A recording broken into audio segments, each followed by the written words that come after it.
Kasi pag nanonood ako dati sa mga idol ko, nanonood ko sila sa stage, nag-rap sila. Sino mga idol mo nun?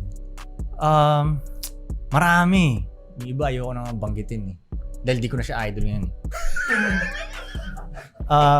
Pero minsan... Bakit may sinabi pa sa mga Hudyo? Hindi naman. Hindi naman. Lalo nung nakilala ko sila sa personal, parang tulunggis lang din pala to. Parang akala ko astig to siya dati nung hindi ko pa nakikita to. Parang ganun. Kaya, pero anyway, pag nakikita ko sila nag-perform sa stage, ganyan, sa isip ko, kaya ko din yan eh. Parang ganun. Kung itong taong to nga, kaya ako pa.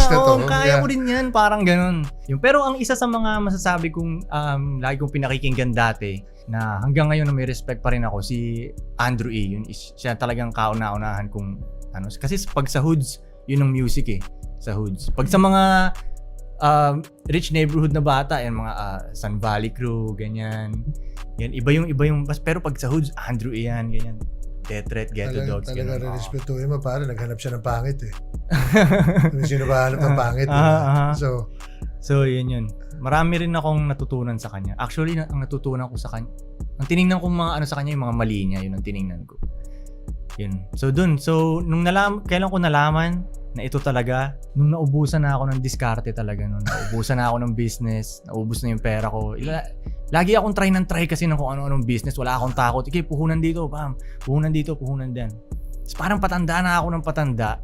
Puro failure. Kung inis ko, ano bang gagawin ko? Ang gulo na. Lahat na tinry ko eh. Illegal o legal tinry ko eh. Lahat nagfe-fail eh. Hanggang sa isang beses na zero na naman ulit ako, iniisip ko, ano ba ang meron ako ngayon? Iniisip ko talaga, ano ang meron ako? Anong asset na meron ako ngayon? Wala talaga eh. Rap lang yung nag-iisa eh.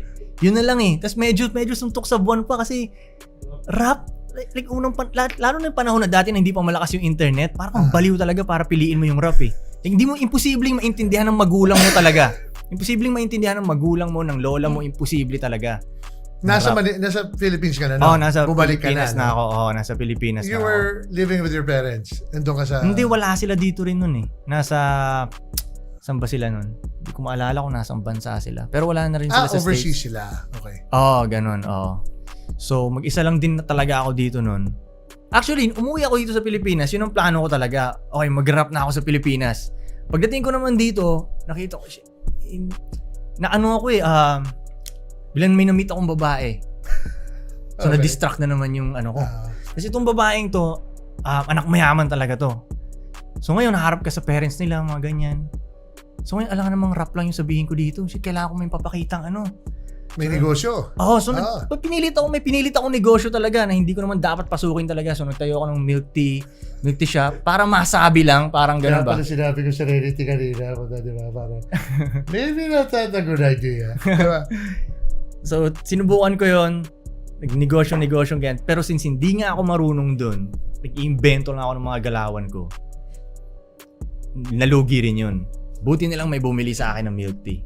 So, yung perang yon, tinry ko na naman, saan ko ilalagay ngayon to sa mas matalinong paraan ngayon? Try natin dito. Mostly illegal na galawan din.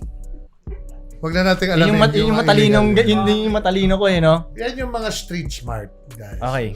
Hindi naman illegal. Hindi, wala lang batas. Gray area. Oo, gray area lang. Gray area. Wala naman akong naapakang tao, wala namang ganun eh. Wala naman yung hold-upan, walang mga ganun. Walang ganun, hindi ganun. Kaya nga, gray area. Yes. Yan, di ba?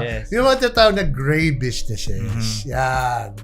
So, nung nasiro na naman yun, dahil nag-iimbento lang ako ng galaw ko, yun doon ko na nakita yung rap music talaga. Ito na lang ang meron ako, medyo imposible patignan. Pero, ito na lang, yan ang magagawa ko. Ito na lang, sige na, yan na. I-all in ko na. Parang gano'n. Nag-all in na ako doon. Tapos yun, sinama ko na yung mga homies ko, yung mga nandito. Sinabi ko sila, ito yung gagawin ko. Of course, di sila naniniwala nung umpisa. Sa tingin nila, baliw din ako. At naiintindihan ko rin kasi. Like, kasama ka ba ron? Siyang pinaka day one. Siyang isa sa sinabihan ko nun. Sinasabi yung plano, tinatawanan ko pa siya. Oo, tinatawanan nila ako. Ikaw yung unang nagsabing baliw siya. Sa isip nila, oo. Kaibigan mo nga yan. Yeah, ganun. Kaibigan mo yan. At naiintindihan ko rin yun. Dahil isipin mo magpo-propose ka ng something, okay, anong gagawin natin? Okay, magtutugma ako. Wala na. Kahit ako sabihan nun ng anak ko. Sabi ko, magdadalawang isip din ako. So, hindi mo sinabi yung word na rap. So, magtutugma. Parang ganun, I guess. Connect. Parang ganun. puzzle. Oo, ganun. So, hindi nila... kung yun na lang ang meron ka, wala na akong magagawa. Kumbaga nalagay na ako sa corner nun eh. Yun na lang ang meron ako.